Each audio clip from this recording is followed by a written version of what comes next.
하나님 말씀 보시겠습니다. 우리가 함께 나눈 하나님 말씀은 요한복음 20장 19절에서 23절까지 말씀입니다. 우리가 함께 은혜 나눌 말씀은 요한복음 20장 19절에서 23절까지 말씀. 다 찾으셨으면 우리 함께 한 목소리로 합독하도록 하겠습니다. 시작. 이날 곧 안식 후 첫날 저녁 때에 제자들이 유대인들을 두려워하여 모인 곳의 문들을 닫았더니 예수께서 오사 가운데 서서 이르시되 너희에게 평강이 있을지어다. 이 말씀을 하시고 손과 옆구리를 보이시니 제자들이 주를 보고 기뻐하더라. 예수께서 또 이르시되 너희에게 평강이 있을지어다. 아버지께서 나를 보내신 것 같이 나도 너희를 보내노라. 이 말씀을 하시고 그들을 향하여 숨을 내쉬며 이르시되 성령을 받으라. 너희가 누구의 죄든지 사하면 사하여질 것이요 누구의 죄든지 그대로 두면 그대로 있으리라 하시니라. 아멘. 잠깐 기도하도록 하겠습니다. 지금도 살아 역사하시는 하나님 아버지, 이 시간은 주의 말씀을 증거하는 시간입니다. 살아 역사하시는 하나님의 말씀이 능력으로 이 시간도 역사하여 주셔서 우리의 심령 골수를 쪼개고 나무 있게 하시고 우리의 연약함과 우리의 무력함과 우리의 무능함과 우리의 전적 부패함 그 모든 것들을 드러내시고 그럼에도 불구하고 이러한 우리에게 베푸신 주님의 사랑이 어떠한지를 우리로 하여금 알게 하여 주셔서 낙심된 심령이 위로받게 하시고 지친 영혼이 힘을 얻게 하시며 온전히 우리 주 예수 그리스도의 복음이 회중의 모임 가운데 영화로워질 수 있도록 주께서 역사하여 주시고 함께하여 주시옵소서.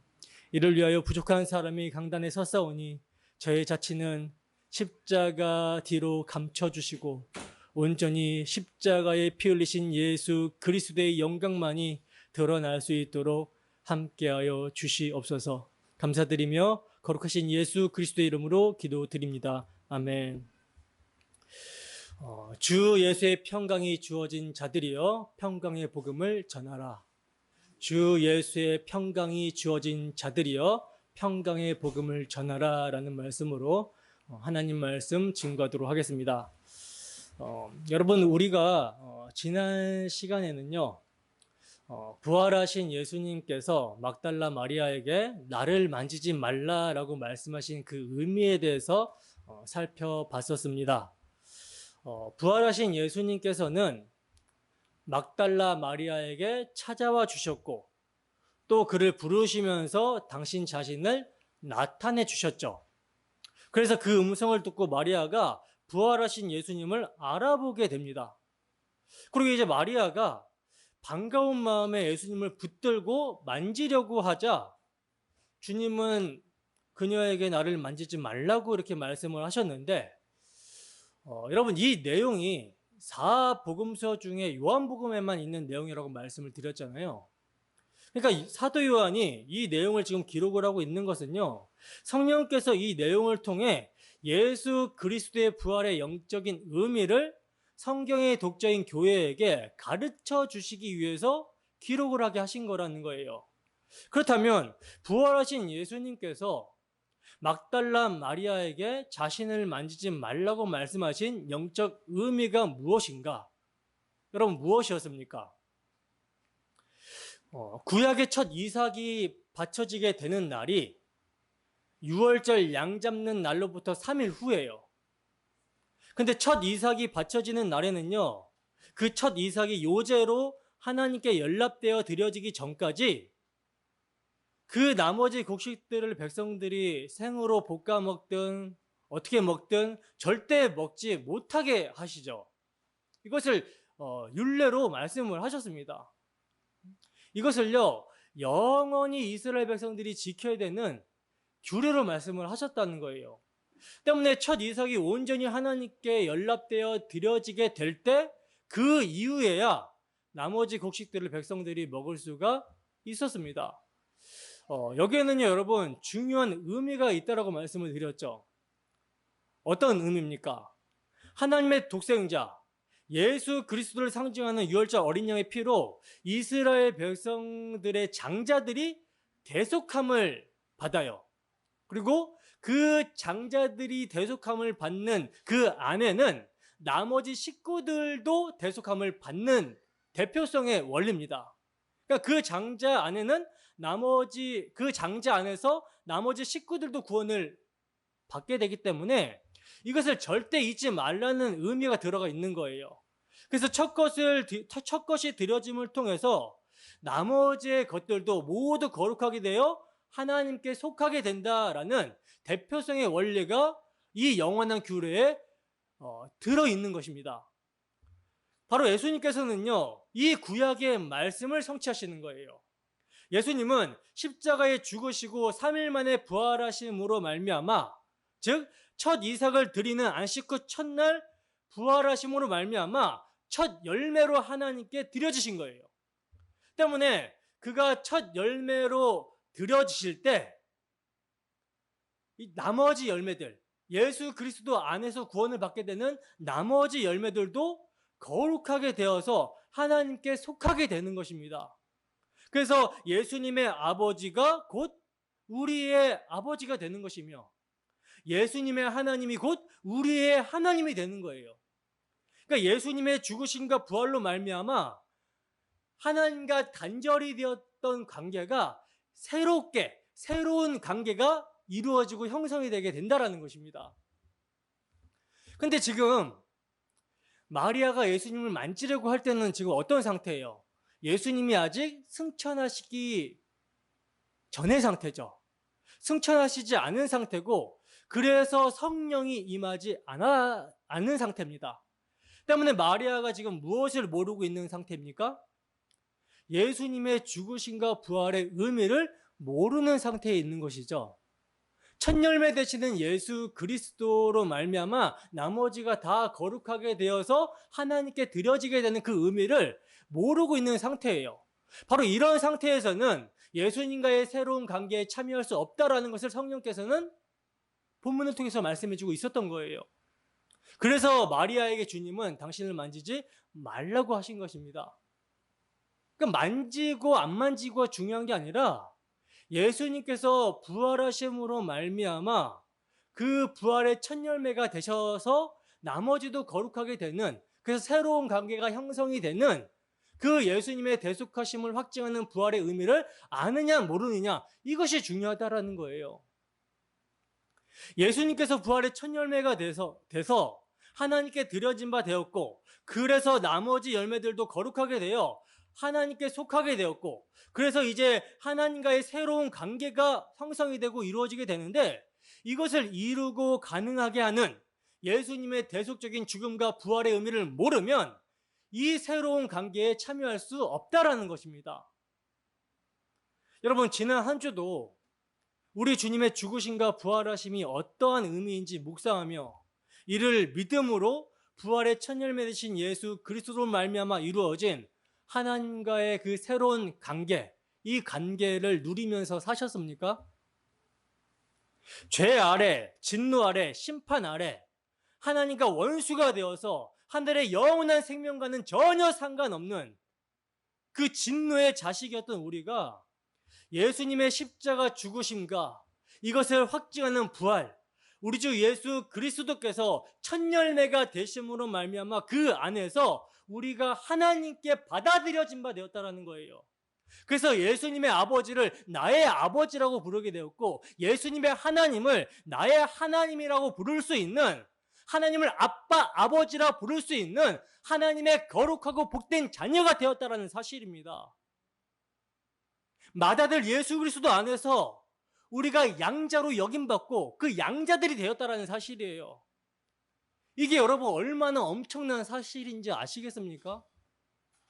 피조물인 우리가, 그것도 범죄하여 한 번 죽는 것은 정한 것이고 그 이후에 심판이 있다라고 하신 대로 심판받아서 영원히 지옥에 떨어져야 될 우리가 예수 그리스도의 피 흘리심으로 말미암아 죄가 사해지고 의롭다함을 받아서 하나님과 새로운 관계로 들어가게 되었어요.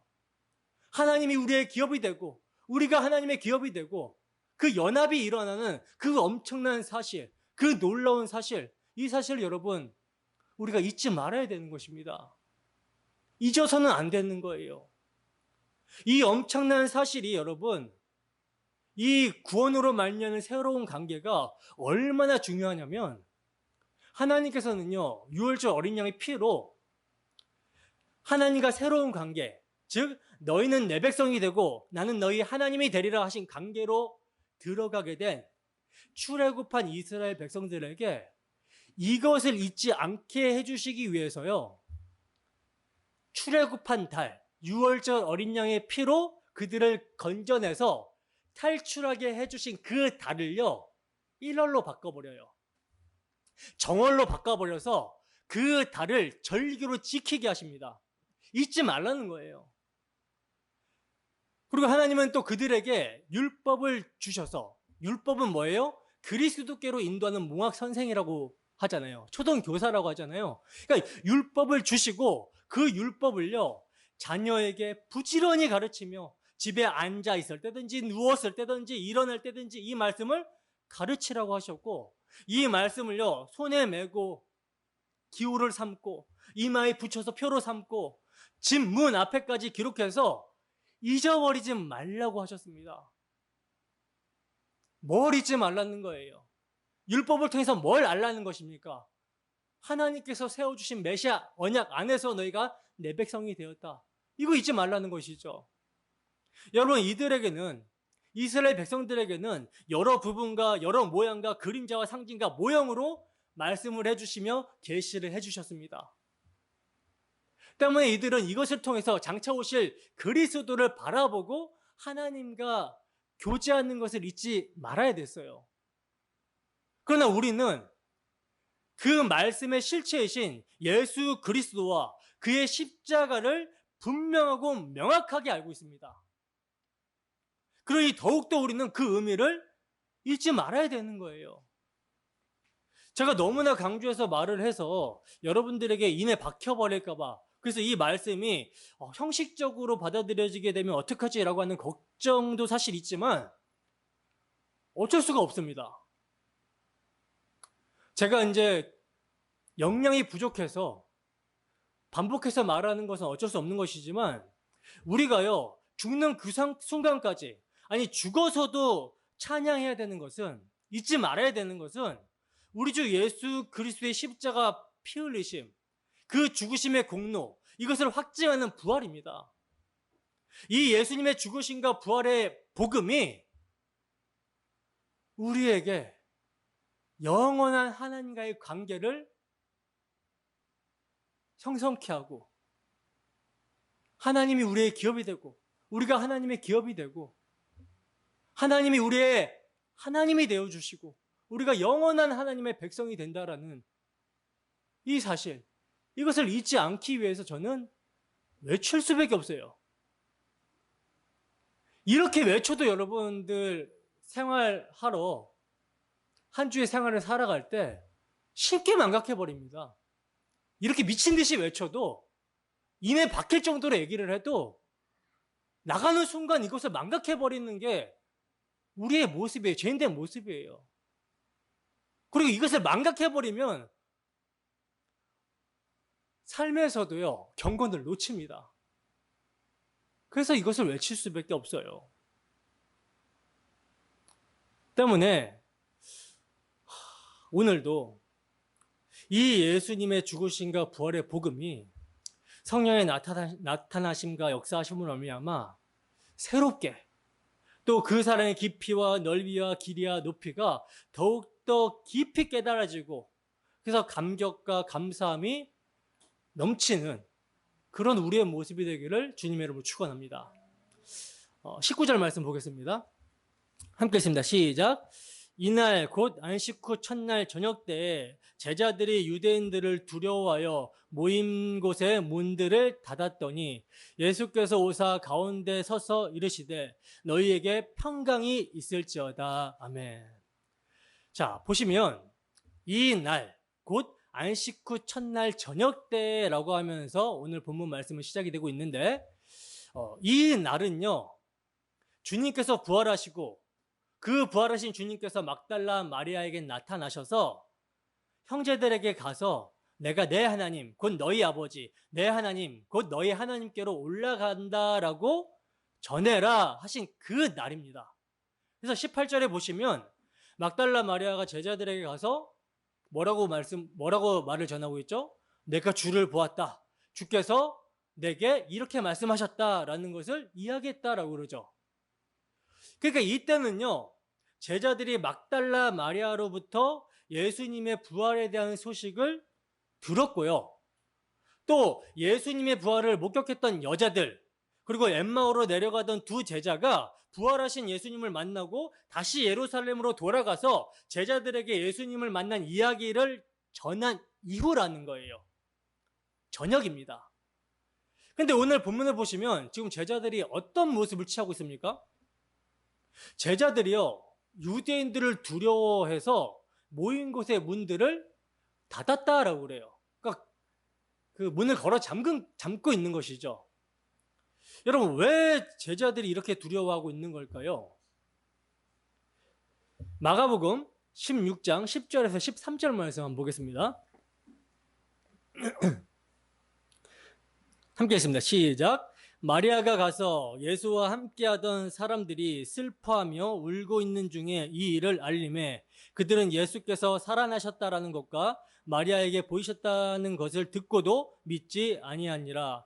그 후에 그들 중 두 사람이 걸어서 시골로 갈 때에 예수께서 다른 모양으로 그들에게 나타나시니 두 사람이 가서 남은 제자들에게 알리었으되 역시 믿지 아니하니라. 아멘. 자, 평행구절인 다른 본문을 보시면요, 예수님의 부활의 소식을 마리아가 알렸고요, 또 여자들이 알렸고요, 시골이라고 표현되어 있는데 엠마오로 내려간 두 제자가 예수님의 부활을 목격하고 알렸어요. 알렸지만 그 소식을 제자들이 듣고도 뭐 했다고 그래요? 믿지 않았다라고 말씀을 하고 있죠. 그러니까 예수님의 부활의 소식을 듣고도 믿지 않았기 때문에 뭐가 임하고 있어? 이들에게 두려움이 임하고 있는 거예요. 두려워하고 있는 것입니다. 때문에 여러분, 오늘 본문에서 제자들이 예수님의 부활에 대한 소식을 듣고도 여전히 유대인들을 두려워하고 있는 모습은요, 예수님의 부활에 대한 마리아와 여자들 그리고 두 제자의 말이 그들의 두려움을 전혀 없애주지 못했다는 것을 의미하고 있는 거예요. 근데 여러분, 이러한 제자들의 모습은요, 사실 우리에게서도 얼마든지 발견이 되죠.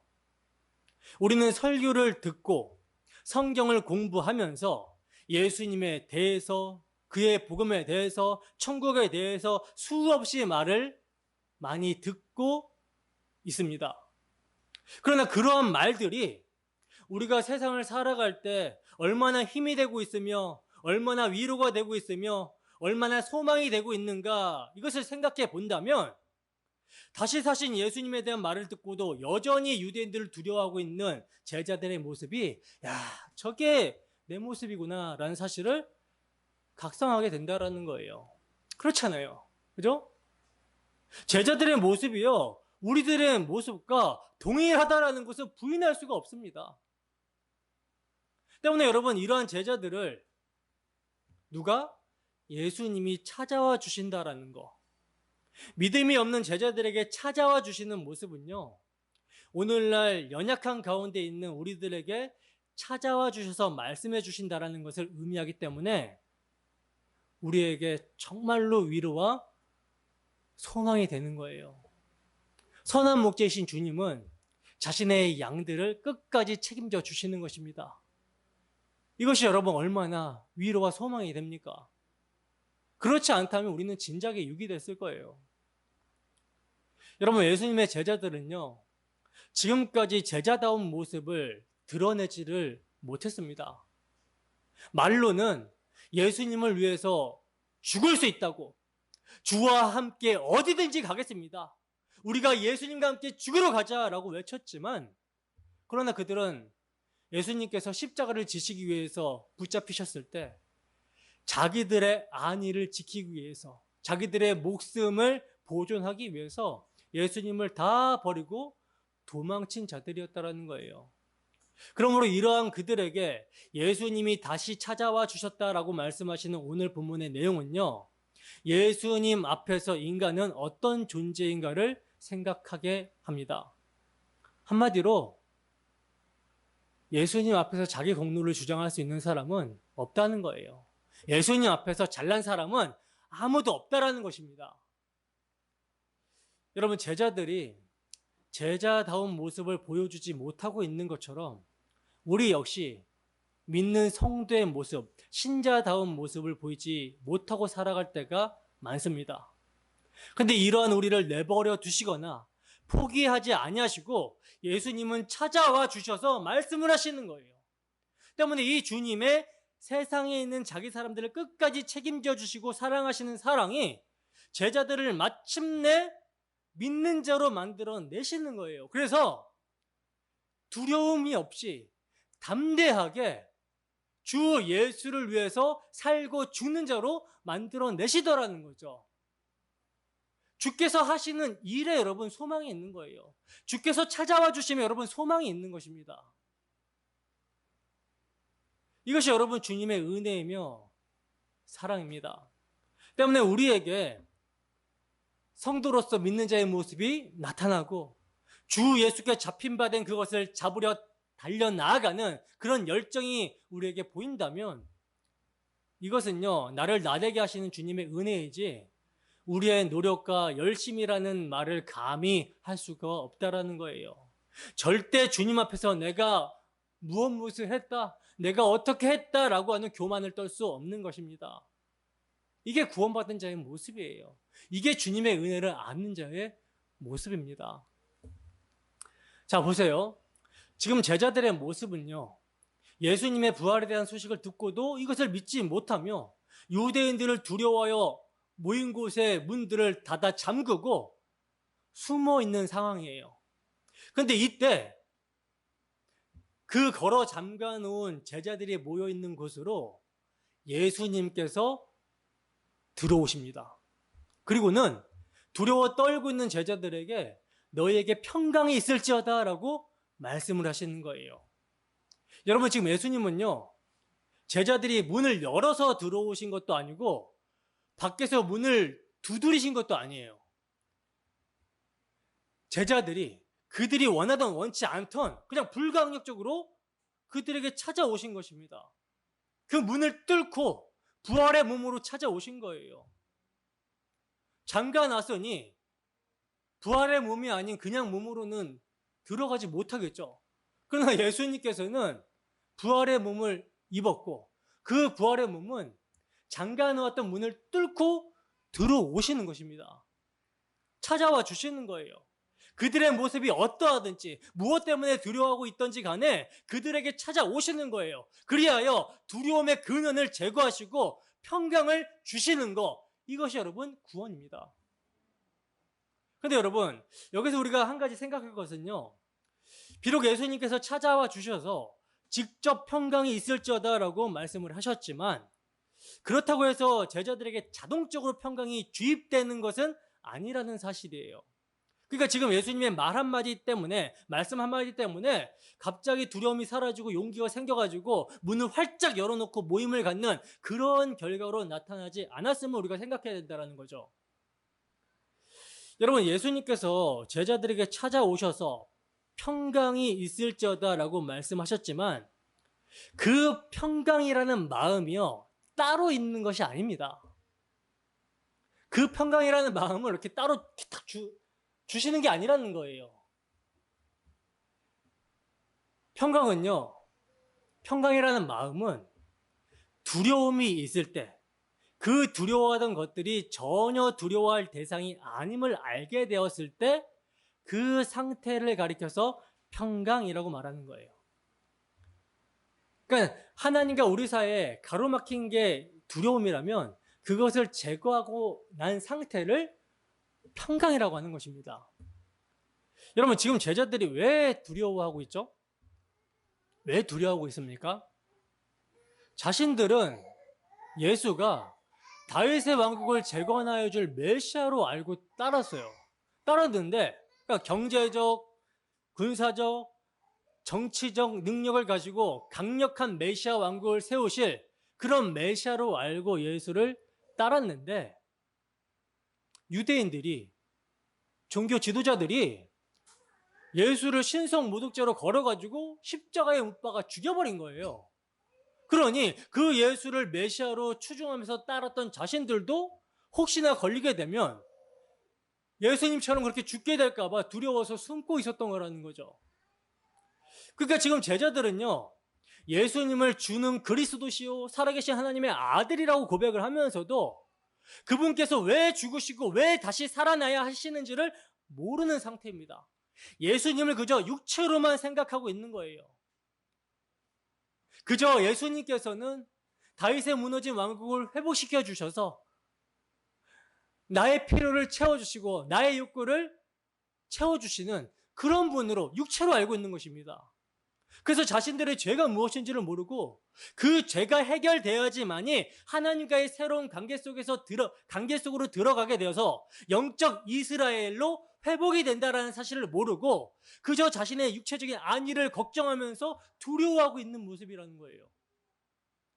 여러분, 아담 안에서 범죄한 모든 인생들의 두려움의 대상은요, 하나같이 뭐냐면 자신의 안위에 영향을 주는 힘에 대한 거거든요. 자신의 안위에 대해 영향을 주는 힘에 대한 것. 바로 이러한 두려움에서 뭐가 따라옵니까? 염려, 걱정, 불안이 함께하게 되는 거예요. 그러니까 결국 두려움은요, 세상의 힘이 나를 살리기도 하고 죽게도 한다라고 하는 생각의 결과라는 것이죠. 그러나 예수님께서는 제자들에게 뭐라고 말씀을 하셨습니까? 마태복음 10장 28절에서 33절 말씀입니다. 함께 했습니다. 시작. 몸은 죽여도 영혼은 능히 죽이지 못하는 자들을 두려워하지 말고 오직 몸과 영혼을 능히 지옥에 멸하실 수 있는 이를 두려워하라. 참새 2마리가 한 아사리온에 팔리지 않느냐? 그러나 너희 아버지께서 허락하지 아니하시면 그 하나도 땅에 떨어지지 아니하리라. 너희에게는 머리털까지 다 세신 바 되었나니 두려워하지 말라. 너희는 많은 참새보다 귀하니라.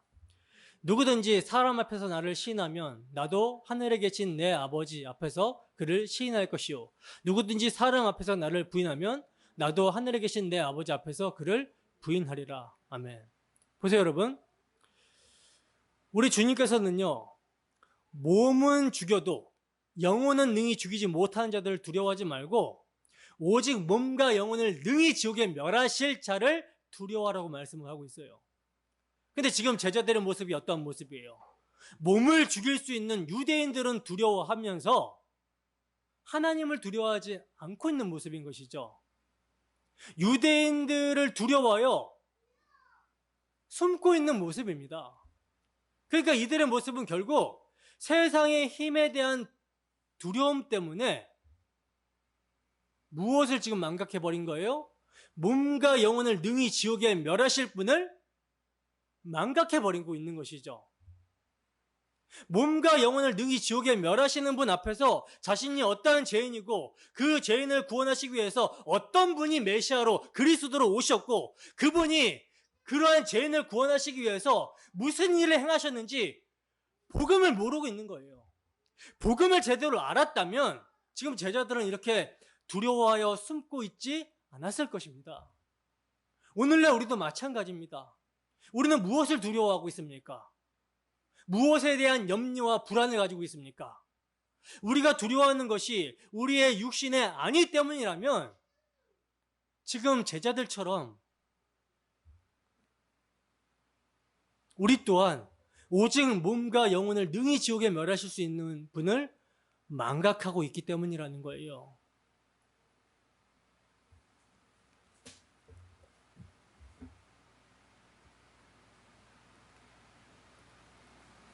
그분의 평강을 위해 죽으시고 부활하신 예수 그리스도를요, 바라보고 의지하지 않고 있기 때문에 우리의 육신에 대한 안위 때문에 두려움을 갖게 되는 것입니다. 본문 20절입니다. 함께 하십니다. 시작. 이 말씀을 하시고 솜과 옆구리를 보이시니 제자들이 주를 보고 기뻐하더라. 아멘. 보세요. 여러분, 몸과 영혼을 능히 지옥에 멸하실 수 있는 하나님이 아니라 세상의 힘을 두려워하면서 문을 꼭꼭 걸어 잠궈 숨고 있는 제자들에게 예수님께서는요, 평강이 있을지어다 라고 말씀을 하시면서 무엇을 보이십니까? 당신의 손과 옆구리를 보이고 있죠. 지금 주님은요, 세상의 힘에 대한 두려움을 몰아내는 도구로 당신의 손과 옆구리를 보여주시고 있는 거예요. 우리 생각에는 세상의 힘에 대해서 두려워하면 그 힘을 해결할 수 있는 더 큰 힘을 보여주셔야지 두려움이 없어지게 될 것이라고 생각을 하고 있는데, 그래서 문제가 해결될 것이라고 생각을 하고 있는데, 주님께서는요, 당신의 손과 옆구리를 보여주시고 있는 거예요. 두려움을 몰아내는 힘과 도구치고는 너무 초라해 보이지 않습니까? 이 세상은요, 평강과 평안의 조건을 돈이나 명예나 인기 등으로 생각을 합니다. 그런 것으로 자신들이 갖게 되는 모든 두려움을 몰아낼 수 있다라고 생각을 하는 거예요. 세상의 영광과 세상의 가치가 내게 없기 때문에 내가 지금 두려움이 있는 거다. 이런 것들이 내게 주어지면 두려움이 없을 것이고 평안이 있을 것이고 염려와 불안에서 벗어나게 될 것이다. 그렇게 생각을 하고 있습니다. 때문에 인간 세상에서 인간이 불안해하고 두려워하는 것은 가난해서 그런 것이고 인기와 명성이 없어서 그런 것이라는 자기 진단을 내려놓고 그런 것들을 추구하고 얻어내서 두려움에서 벗어나 보고자 하는 거예요. 그러나 여러분, 그러한 것들이, 그러한 세상의 가치와 영광들이 아무리 많이 주어진다 하더라도요, 인간은 두려움에서 결코 절대 벗어날 수가 없어요. 왜? 왜냐하면 그 인생들의 두려움의 뿌리가 죄의 삭신 사망이기 때문입니다. 그래서 죽기를 무서워함으로 일생에 매어 종로로 타는 거예요. 그래서 그 어떤 것도 죽음의 원인이 되는 죄가 해결이 되지 않는 상태에서는요, 그 어떤 것도 그 두려움을 해결해 줄 수가 없다라는 사실이에요. 때문에 예수님께서 제자들에게 내어 보여주신 것은요, 제자들에게 찾아와 주셔서 그들의 두려움을 내쫓기 위해서 보여주신 것은요, 세상의 그 어떠한 것이 아니라 십자가에 못 박히시고 창에 찔리신 손과 옆구리를 보여주신 거예요. 즉, 평강의 길은, 두려움을 내쫓는 길은 몸과 영혼을 능히 지옥에 멸하실 그 하나님과 화목할 수 있게 되는 길은, 그리하여 세상을 두려워하지 않을 수 있는 길은 예수 그리스도의 십자가 대속의 피의 공로를 의지하는 것, 그 피의 공로로 말미암아 그 사망에서의 해방이라는 평강 말고는 없다는 것입니다. 여러분, 예수님께서 두려워하는 제자들에게 찾아오셔서 평강이 있을지어다 라고 말씀하시고 당신의 손과 옆구리를 보여주시자 제자들이 어떤 반응을 보였다고 그래요? 주를 보고 기뻐했다라고 그러죠. 이것은 지금 제자들이 예수님의 손과 옆구리를 보고 평강이 임한 모습이거든요. 여기서 여러분, 평강은요, 몸과 영혼을 능히 지옥에 멸하실 하나님과 평강하게 된 것으로 말미암는 기쁨입니다. 그러니까 이제 하나님과 화목하게 되었기 때문에 두려움이 사라지고 기쁨이 있게 된 거라는 거예요. 그래서 더 이상 몸을 어떻게 할 수 있는 사람, 유대인들을 두려워하지 않게 된 것입니다.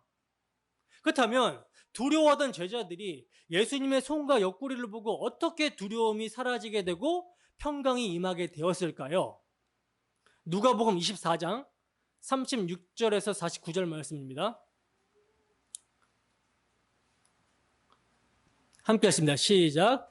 이 말을 할 때에 예수께서 친히 그들 가운데 서서 이르시되 너희에게 평강이 있을지어다 하시니 그들이 놀라고 무서워하여 그 보는 것을 영으로 생각하는지라. 예수께서 이르시되 어찌하여 두려워하며 어찌하여 마음에 의심이 일어나느냐. 내 손과 발을 보고 나인 줄 알라. 또 나를 만져보라. 영은 살과 뼈가 없으되 너희 보는 바와 같이 나는 있느니라. 이 말씀을 하시고 손과 발을 보이시나 그들이 너무 기쁨으로 아직도 믿지 못하고 놀랍게 여기실 때에 이르시되 여기 무슨 먹을 것이 있느냐 하시니 이에 구운 생선 한 토막을 드리니 받으사 그 앞에서 잡수시더라. 또 이르시되 내가 너희와 함께 있을 때에 너희에게 말한 바 곧 모세의 율법과 선지자의 글과 시편의 나를 가리켜 기록된 모든 것이 이루어져야 하리라 한 말이 이것이라 하시고 이에 그들의 마음을 열어 성경을 깨닫게 하시고 또 이르시되 이같이 그리스도가 고난을 받고 제3일에 죽은 자 가운데서 살아날 것과 또 그의 이름으로 제3을 받게 하는 회개가 예루살렘에서 시작하여 모든 족속에게 전파될 것이 기록되었으니 너희는 이 모든 일의 증인이라. 볼지어다 내가 내 하나님께서 약속하신 것을 너희에게 보내리니 너희는 위로부터 능력으로 입혀질 때까지 이 성에 머물라 하시니라. 아멘. 지금 이 누가복음의 말씀은 오늘 본문의 평행 구절이거든요. 이 누가복음에서는요, 예수님께서 제자들에게 나타나셔서 평강이 있을지어다 라고 하면서 못 박히신 손과 발을 보여주셨다라고 말씀을 하고 있어요. 그리고 나서 당신이 십자가에 못 박히신 손과 발의 의미를 설명을 해주시는데 뭐라고 설명을 해주시냐면 모세의 율법과 선지자의 글과 시편의 당신을 가리켜 기록된 모든 것이 이루어져야 하리라 한 말이 이것이라고 하는 거예요. 당신의 죽으심과 부활 이것이라고 하시고 이에 제자들의 마음을 열어서 성경을 깨닫게 하셨다라고 그러죠. 그리스도가 고난을 받고 제3일에 죽은 자 가운데서 살아남을 통해 이제 예수 그리스도의 이름으로 제3을 받게 하는 회개가 모든 족속에게 전파될 것이 기록되었다라는 거예요. 그러니까 제자들이 예수님께서 그들의 마음을 열어 성경을 깨닫게 해주셨을 때 성경을 가지고 그리스도의 고난과 죽으시고 부활하심으로 말미암는 제3의 회개가 모든 족속에게 전파될 것을 알게 해주십니다. 이러할 때 뭐가 사라지고 두려움이 사라지고 평강이 임하게 되었다라는 거예요. 그래서 그들이 기뻐하게 되었다라는 것입니다. 그 구약 성경의 핵심을 여러분 한번 살펴보겠습니다. 이사야서 53장 5절에서 6절 말씀 함께 했습니다. 시작. 그가 찔림은 우리의 허물 때문이요 그가 상함은 우리의 죄악 때문이라. 그가 징계를 받음으로 우리는 평화를 누리고 그가 채찍에 맞음으로 우리는 나음을 받았도다.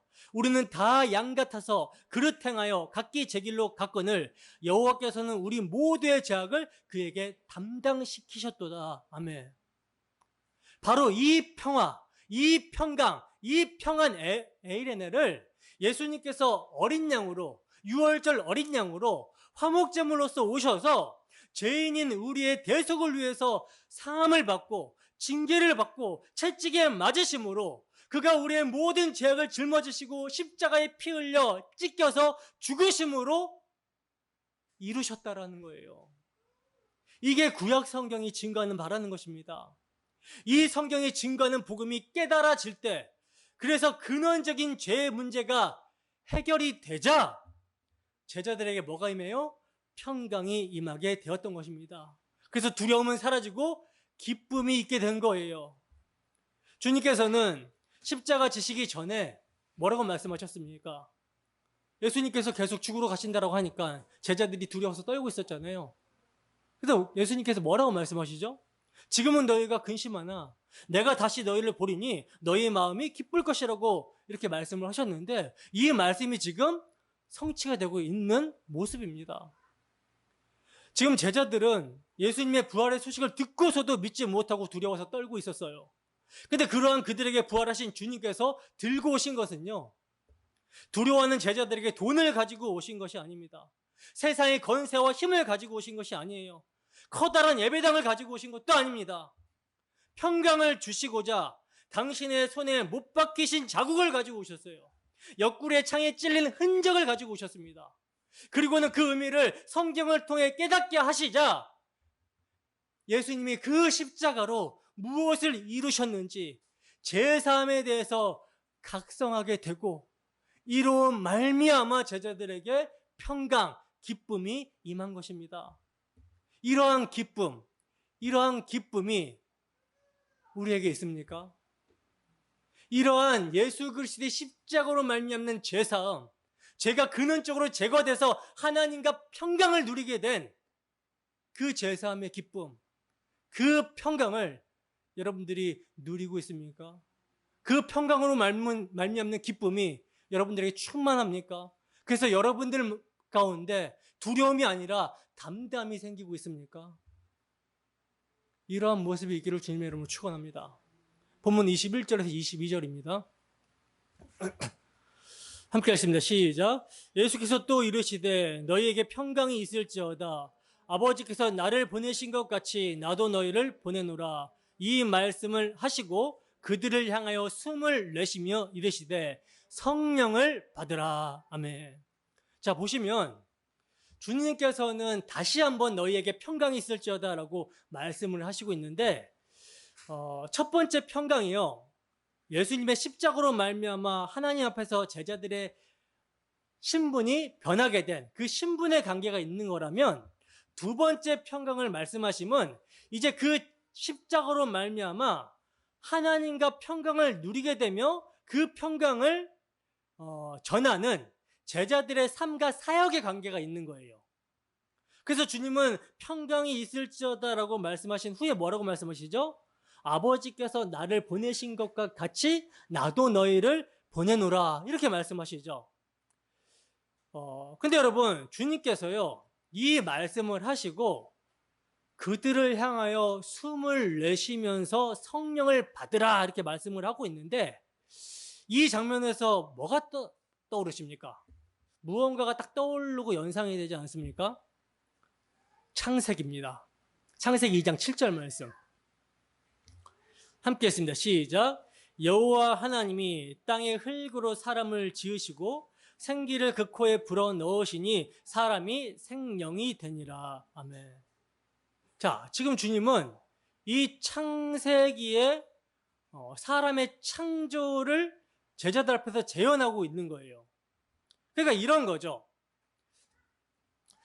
여러분, 주님께서는 아버지 하나님에 의해서 보내심을 받아서 아버지가 하라는 말씀만 하셨고 아버지께서 시키시는 일만 하셨습니다. 영광의 주님이 아버지의 뜻인 자기 백성의 구원을 위해서 자기를 비워 종의 형체를 가졌고 사람들과 같이 되셨고 사람의 모양으로 나타나사 자기를 낮추시사 죽기까지 복종하심으로 말미암아 십자가에서 죽으셨어요. 자기를 비우시고 아버지의 뜻을 이루셨습니다. 이것이 뭐예요? 하나님 나라의 삶의 원리죠. 주님은 아버지의 뜻을 따라 자신을 비우시고 대속적인 삶과 대속적인 죽음을 통해서 아버지의 뜻을 십자가에서 이루셨어요. 그리하여 뭐가 성취가 됩니까? 새 창조. 첫 창조가 하나님의 형상으로 창조가 된 그 첫 창조가 무엇으로 깨졌습니까? 아담의 범죄로 말미암아 깨졌죠. 그래서 아담에서 모든 인간들이 하나님과의 그 영적인 관계가 깨어짐으로 말미암아 죄와 허물로 죽은 존재가 되어버렸어요. 근데 예수 그리스도께서 그의 대속적인 삶과 대속적인 죽음을 통해서 영원한 속죄로 이루심으로 말미암아 이 의를, 그리스도의 의를 우리에게 전가시켜 주셨습니다.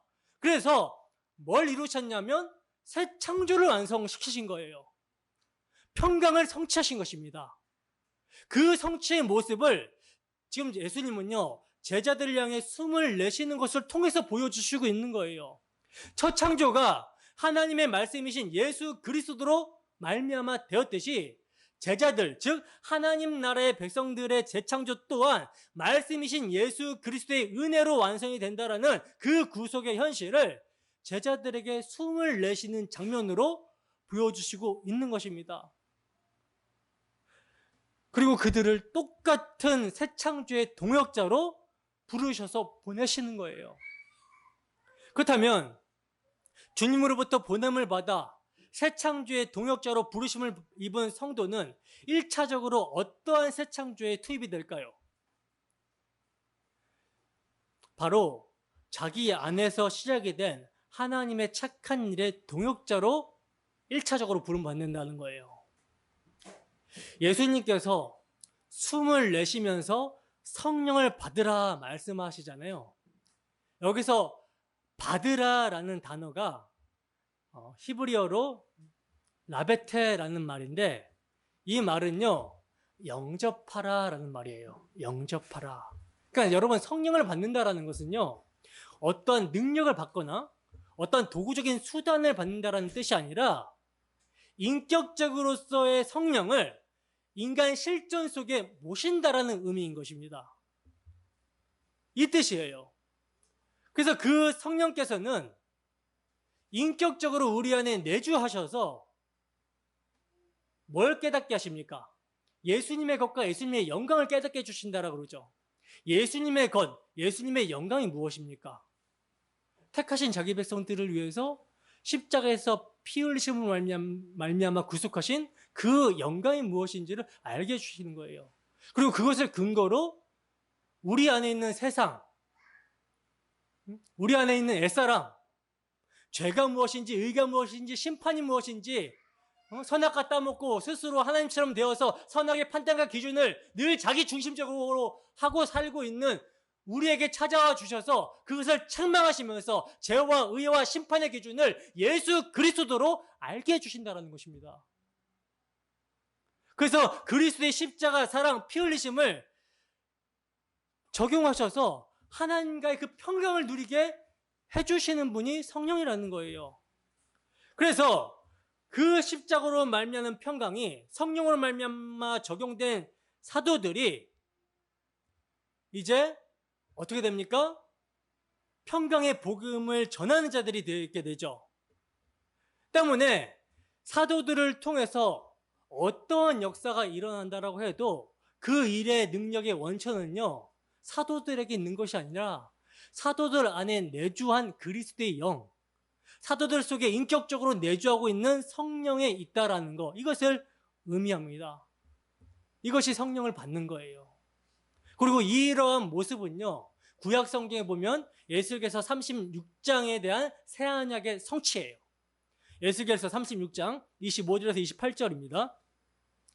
함께 했습니다. 시작. 맑은 물을 너희에게 뿌려서 너희로 정결하게 하되 곧 너희 모든 더러운 것에서와 모든 우상 숭배에서 너희를 정결하게 할 것이며 또 새 영을 너희 속에 두고 새 마음을 너희에게 주되 너희 육신의 굳은 마음을 제거하고 부드러운 마음을 줄 것이며 또 내 영을 너희 속에 두어 너희로 내 율례를 행하게 하리니 너희가 내 규례를 지켜 행할지라. 내가 너희 조상들에게 준 땅에서 너희가 거주하면서 내 백성이 되고 나는 너희 하나님이 되리라. 아멘. 보시면 에스겔 선지자는요, 맑은 물을 너희에게 뿌려서 정결하게 하되 모든 더러운 것과 모든 우상 숭배에서 정결하게 할 것이라고 말씀을 하시면서 하나님과 관계할 수 있는 새 영을 너희 속에 주신다라고 그래요. 하나님과 관계할 수 있는, 그전에는 하나님과 관계할 수 없는 죄화물로 죽은 상태에 있었는데 이제 하나님과 관계할 수 있는 새 영을 주신다라고 그러죠. 그리고 또 뭘 주신대요? 새 마음을 주신다라고 그래요. 즉, 이 마음은 어떤 마음입니까? 아들의 마음이죠. 그리스도의 마음을 너희에게 주시되라고 하시는 거예요. 그리스도의 마음이 주어지면 여러분, 우리 육신에 굳은 마음이 제거가 되고 부드러운 마음이 주어지게 됩니다. 이것이 여러분 예수님께서 제자들에게 보이신 십자가의 흔적, 손과 옆구리에 피와 물이 쏟아짐으로 말미암아 이루어지는 거예요. 그리고 이것을 내 영, 즉 성령을 너희 속에 두어서 알게 하시겠다라는 것입니다. 적용시키시겠다라는 거예요. 그리하여 어떻게 살게 하시겠다? 내 율례를 행하며 내 규례를 지켜 행하게 하시겠다라고 하는데, 이것은요, 바꿔 말하면 십자가 사랑을 믿음으로 그 안에서 살게 하시겠다라는 것입니다. 마음에 우리 할례를 받았어요. 그 전에는 여러분 율법, 사랑하라는 율법이 어디에 있었습니까? 돌판에 있었습니다. 우리 밖에 있었어요. 근데 예수님의 십자가에서 그 사랑이 이루어지고 죽기까지 순종하신 예수님의 순종으로 말미암아, 그 대속으로 말미암아 사랑이 성취가 되고 이루어지고, 그 사랑이 우리에게 칭의를 줍니다. 그리고 칭의된 자에게 성령께서 아버지의 마음과 아들의 은혜가 무엇인지를 알게 하시는 거예요. 사랑을 부어주시는 거예요. 그래서 돌판에 있는 율법이, 사랑이 이제 십자가 사랑으로 말미암아 우리 마음판에 새겨져 버려요. 그래서 그 십자가 사랑으로 우리로 하여금 살게 하시는 거예요. 이게 율례를 지키며 규례를 지키는 것입니다. 자, 이렇게 되면 이제 뭐가 회복이 됩니까? 언약의 관계가 회복이 되는 것이죠. 평강이 임하게 되는 거예요. 그래서 그들은 하나님의 백성이 되고 하나님은 그들의 하나님이 되는 새로운 관계가 이루어지게 된다는 거죠. 이것이 예수님께서 십자가를 지시고 부활하셔서 성령을 보내심으로 말미암아 자기 백성에게 주시고자 하시는 선물입니다. 요한복음 20장 17절입니다. 함께 읽습니다. 시작. 예수께서 이르시되 나를 붙들지 말라. 내가 아직 아버지께로 올라가지 아니하였노라. 너는 내 형제들에게 가서 이르되 내가 내 아버지 곧 너희 아버지 내 하나님 곧 너희 하나님께로 올라간다 하라 하시니. 아멘. 자, 보세요. 부활하신 주님이요 막달라 마리아에게 제자들에게 가서 전하라고 하시는 말씀이 무엇입니까? 이제 내 아버지가 너희 아버지가 되고 내 하나님이 너희 하나님이 될 것이라는 말씀을 전하라고 하셨어요. 내 하나님이 너희 하나님이라는 것입니다. 그렇기 때문에 이러한 바른 관계가 성립이 되면 이제는 뭐가 없다? 두려움이 없게 된다라는 것이죠. 그 전에는요, 두려웠어요. 그 전에는 아버지가 없어서 두려웠어요. 아버지와의 관계가 단절이 되어 있기 때문에 세상의 힘으로 말미암는 두려움이 있었습니다. 몸과 영혼을 능히 지옥에 던져버리실 그 아버지가 보이지 않기 때문에 눈에 보이는 세상의 힘, 그 유대 종교 지도자들, 그들을 두려워해서 벌벌 떨고 있었어요. 그러나 이제 아버지가 생기자, 아버지와의 바른 관계 속에 들어가게 되자, 예수 그리스도의 피로 들어가게 되자 두려움이 사라지고 평강이 임하게 된 것입니다. 여러분, 아이들의 두려움이란 어떤 두려움입니까? 아이들이 가장 두려워하는 게 어떤 두려움이에요? 엄마 아빠가 안 보이는 거, 이거 큰 두려움이죠. 그러므로 어린아이 같아야 된다는 것은요, 부모만 있으면 두려움이 없는 자들이라는 거예요. 여러분, 여러분들의 삶에서 앞으로 내가 어떻게 살까? 어떻게 될까? 우리 집이 어떻게 될까? 앞으로 이 교회가 어떻게 될까? 이러한 염려, 이러한 불안을, 이러한 두려움을 접어두시기 바랍니다. 주님께서 뭘 해결하셨어요? 죄를 해결하셨어요. 죄의 종으로 두려움에 사로잡혀 있던 자들이 이제 예수 그리스도의 십자가로 말미암아 담대하게 하나님의 은혜의 보좌 앞에 나아가게 된 것입니다. 이 문제가 해결이 되었다면 세상의 문제에 대해서는 두려워하지 않아도 된다라는 거예요. 왜? 그것을 주관하시는 분이 하나님이니까, 모든 일이 합력해서 선이 되니까 두려워하지 말라는 것입니다. 그리고 더 나아가서 그러한 평강이 임하게 되면 이제 그 두려움이 없는 담대함, 기쁨으로 뭘 전하게 돼요? 평강의 복음을 전하게 되는 거예요. 평강을 누리게 된 자들이 평강의 복음을 전하게 되는 거예요. 그러나 이 죄의 문제가 해결이 되지 않으면 평강을 누릴 수도 없고요. 세상의 모든 일이 형통해 보이는 삶이라 할지라도 이 죄의 문제가 해결이 되지 않으면요, 두려움에서 못 벗어납니다. 우리가 두려움에서 벗어날 수 있는 유일한 길은요, 죄인들이 두려움에서 벗어날 수 있는 유일한 길은 예수의 피로 하나님과 화목하는 거예요. 사사기 6장 21절에서 24절 말씀입니다. 구약 성경에서는 이 평강을 어떻게 증거하고 있는지 보겠습니다. 시작. 여호와의 사자가 손에 잡은 지팡이 끝을 내밀어 고기와 무교병의 대니 불인 바위에서 나와 고기와 무교병을 살랐고 여호와의 사자는 떠나서 보이지 아니한지라. 기드온이 그가 여호와의 사자인 줄을 알고 이르되 슬프도소이다. 주 여호와여, 내가 여호와의 사자를 대변하여 보았나이다 하니 여호와께서 그에게 이르시되 너는 안심하라, 두려워하지 말라, 죽지 아니하리라 하시니라. 기드온이 여호와를 위하여 거기서 제단을 쌓고 그것을 여호와 살롬이라 하였더니 그것이 오늘까지 아비에셀 사람에게 속한 오브라에 있더라. 아멘. 여러분, 이스라엘 백성들이요, 하나님께서 세워주신 메시아 언약을 배신하고 범죄하여 하나님으로부터 징계를 받게 됩니다. 그 징계를 받게 되는 도구가 미디안이에요. 하나님께서는 미디안을 일으켜서 징계의 회초리로 이스라엘 백성들을 쳤어요. 때문에 이스라엘 백성들은요, 미디안으로 말미암아 큰 삶의 어려움을 겪고 있었고, 미디안의 침략으로 말미암아 언제 나의 소유를 약탈당해 갈지 모른다라는 두려움과 불안한 가운데 살고 있는 상황입니다. 이때 하나님께서는 사사로 기드온을 선택하십니다. 기드온을 선택해서 기드온을 찾아와 주시는데, 기드온을 찾아와 주실 때 기드온의 모습이 어떤 모습이냐면, 이 기드온이 미디안 사람들에게 밀을 빼앗기지 않기 위해서 몰래 포도주 틀에서 타작을 하고 있는 상황이었어요. 근데 이러한 기드온에게 여호와의 사자가 나타나서 뭐라고 말씀하십니까? 큰 용사여 라고 하시면서 네가 미디안 사람들을 치고 이스라엘을 구원하라고 하시죠. 근데 기드온이요, 이 여호와의 사자의 말을 믿지 못하고 표징을 보여달라고 합니다. 표징을 보여달라고 하는 거예요. 그래서 기드온은 염소 새끼를 하나 잡아가지고 무교병을 만들어 여호와 사자 앞으로 가지고 갔어요.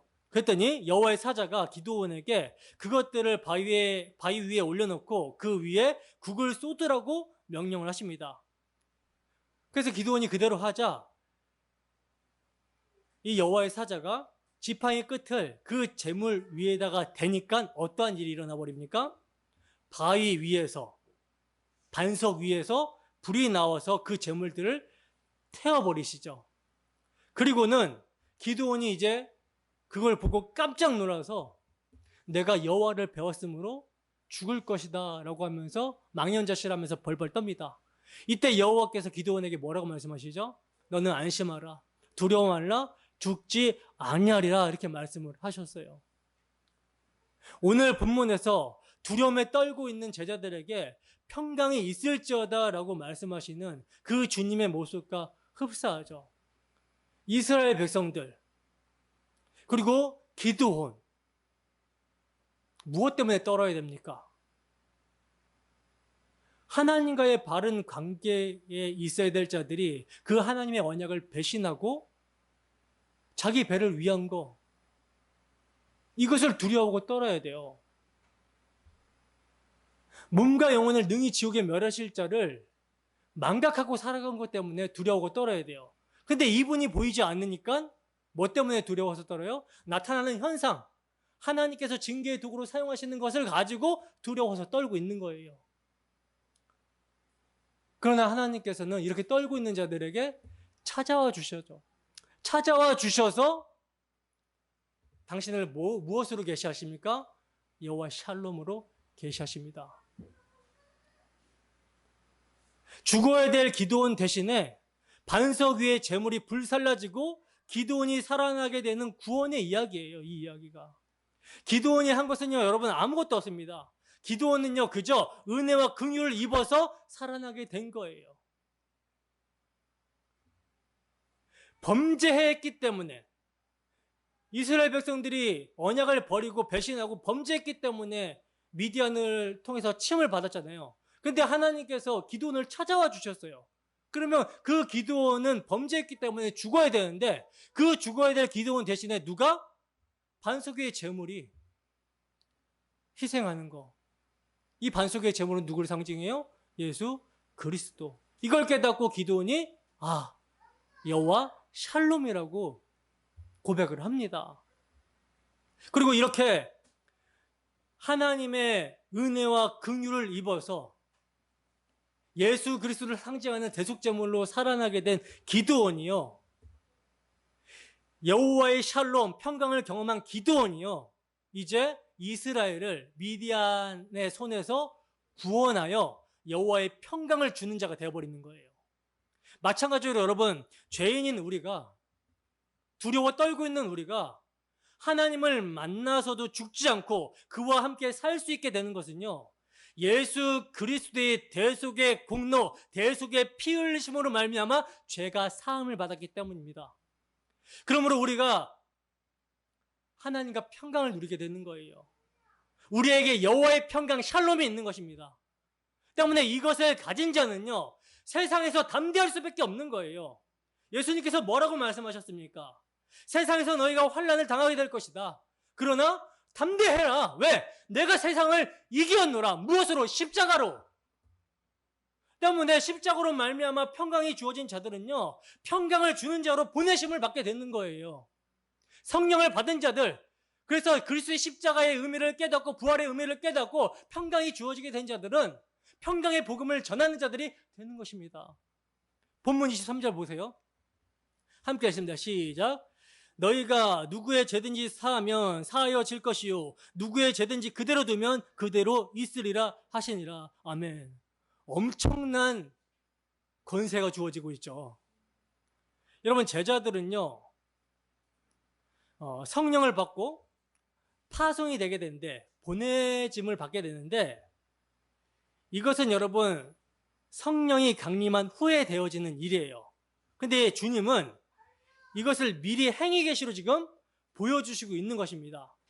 그러므로 여러분, 성령이 임하게 되면 제자들은요, 1차적으로 자신 안으로 파송이 되어서 보내짐을 받아서 평강을 누리게 되고요, 그 다음으로는 세상으로 나가 평강의 복음의 현실을 증거하는 자로 살게 됩니다.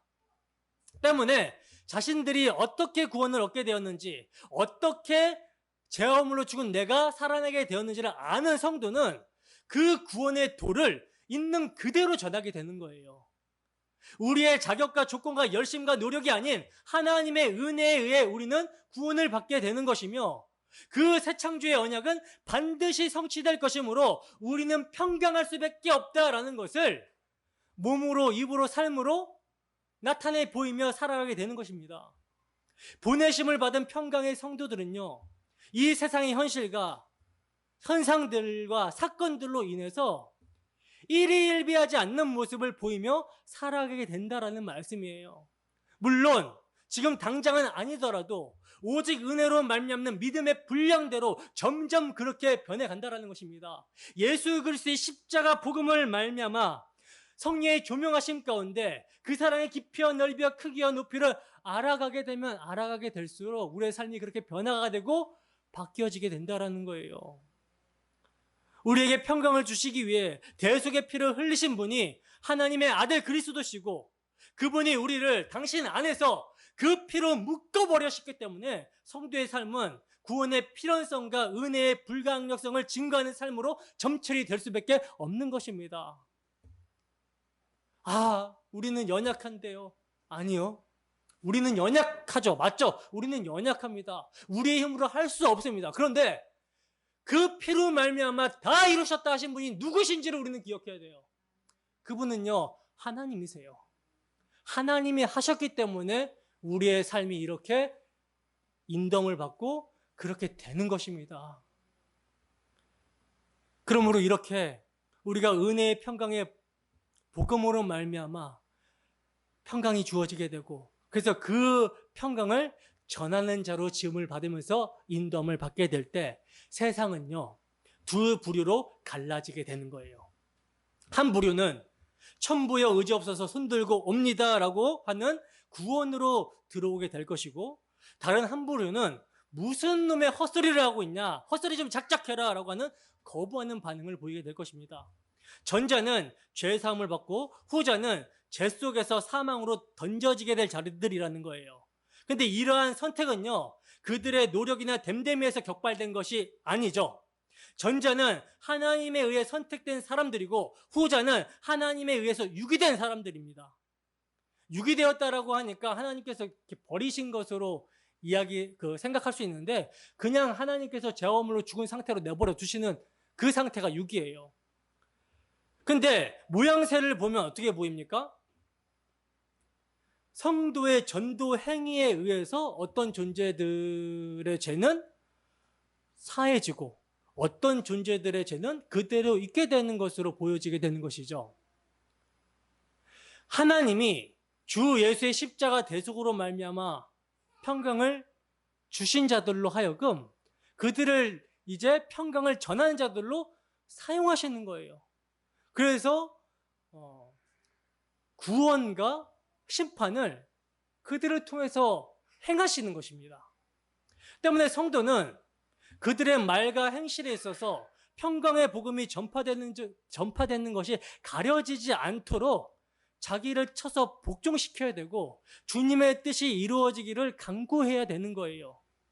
여러분, 성령이 임하여 그리스도의 피로 죄사함을 받고 하나님 아버지와 평강을 누리게 된 성도는요, 죄사함의 권세를 가지고 세상에 보내심을 받습니다. 때문에 누구든지 성도가 전하는 아버지와의 평강을 십자가의 피로 이루신 그리스도를 전했을 때 이것을 받아들이지 않으면 심판을 받게 됩니다. 받아들이면 영생을 얻게 되는 거예요. 여러분, 이 권세가 얼마나 엄청난 권세인지 아시겠습니까? 우리가 아버지의 동역자로 부르심을 받았고 이 권세를 행하는 자가 되었다는 거예요. 그런데 그럼에도 불구하고 우리의 모습은 어떠한 모습이죠? 어떠한 모습인지를 보세요. 너무나 나약한 삶에서 벗어나지 못하고 있는 것이 오늘날 우리의 현실이죠. 그 이유는요, 세상이 보는 것을 똑같이 바라보면서 살고 있기 때문입니다. 위의 것을 바라보라고 성경에서는 계속 권면하고 있는데 우리는 자꾸 땅의 것을 바라보려고 하니까 우리에게 평강이 아니라 두려움이 임하는 거예요. 그러나 여러분, 신자의 신자됨을 분명히 아시기 바랍니다. 우리가 교회로 모이고 예배를 드리는 것으로 우리의 신자됨의 증거가 되는 것이 아니라는 거예요. 그 누구에게도 주어지지 않은 신자만의 권세를, 죄사함의 권세가 우리에게 주어졌다는 것을 생각해야 됩니다. 그리고 우리를 세상에 보내신 분의 뜻과 기쁨도 함께 생각해야 되는 거예요. 그리고 우리는 세상에 머물 자가 아니라 하늘의 시민권을 가진 자로서 잠시 이 세상의 사명 때문에 있다라는 거, 이 사실도 잊어서는 안 되는 것이죠. 하나님이 세상에 있는 자기 백성의 죄사함과 평강을 위해 저와 여러분들을 보내셨습니다. 그러므로 우리는 받든지 받지 않든지 간에 그리스도를 증거하는 일에 게을러서는 안 되는 거예요. 우리에게 복음을 전해주는 거, 우리에게 평강을 주는 그 복음을 전해주는 일에도 게을르면 안 되고, 세상 가운데 우리와 접촉하는 사람들에게 있어서 복음을 증거하는 것, 화평의 복음을 증거하는 일에 게을러서는 안 되는 것입니다. 이것은요, 부지런히 우리가 전도지를 나눠주라는 뜻이 아니라 믿는 자로서 세상 사람처럼 살지 말라는 뜻이에요. 세상이 정치, 경제 여러 문제로 인해서 불안해할 때 신자는 그리스도의 제사함으로 하나님과 평강을 누리며 감사하면서 담대하게 살아가는 것입니다. 세상이 되어질 일은 하나님께 맡기고 주어진 하루하루의 우리의 삶에서 다만 그리스도께 충실하며 그 십자가로 이룬 평강의 복음을 나 자신에게 또 이웃에게 전하는 삶을 살아가는 거예요. 여러분, 믿음에는요, 생명이 있어야 됩니다. 생명이 없는 믿음은 가짜 믿음이에요. 하늘을 소망하는 믿음이 되어야 되고 우리 주 예수 그리스도의 피 흘리신 그 십자가의 도에 미친 자가 되어야 되는 거예요. 그 미친 믿음이 되어야 되는 것입니다. 그렇지 않으면 우리의 믿음은요, 세상으로부터 비웃음거리가 될 수밖에 없어요. 여러분, 오늘날 기독교가 이렇게 야성을 잃어버린 것은 또 우리의 모습에서, 우리의 삶의 모습에서 담대함이 사라지게 된 것은요, 우리에게 주어진 그 평강으로 말미암는 엄청난 권세를 잊어버렸기 때문에, 그래서 생명의 능력도 없이 살아가고 있는 모습을 보이고 있는 것입니다. 때문에 믿음을 말하면서도 세상의 힘에 대한 불안과 염려에서 벗어나지를 못하고 있는 거예요. 그러나 여러분, 믿는 성도는 영원한 거, 절대적인 것을 가슴에 품고 사는 사람들입니다. 때문에 복음을 전할 때 여러분 담대하세요. 제가 여러분들에게 여러분들 눈치 보지 않고 전하잖아요. 담대하십시오. 성도는 예수를 파는 자가 아니라 선포하고 증거하는 사람입니다. 성령을 받은 성도로서의 책임과 사명을 생각하시고 보냄을 받은 자답게 살아가게 되기를 소원합니다. 복음을 가졌으면 여러분 다 가진 것입니다. 진짜 다 가진 거예요. 두려워할 필요가 없습니다. 주 예수가 주시는 평강으로 말미암아 한 주도 하나님과 평강을 누리며 평강의 복음을 전하는 자로 죄사함의 권세를 가지고 담대하게 믿음으로 살아가는 우리 모두가 되기를 주님의 이름으로 축원합니다.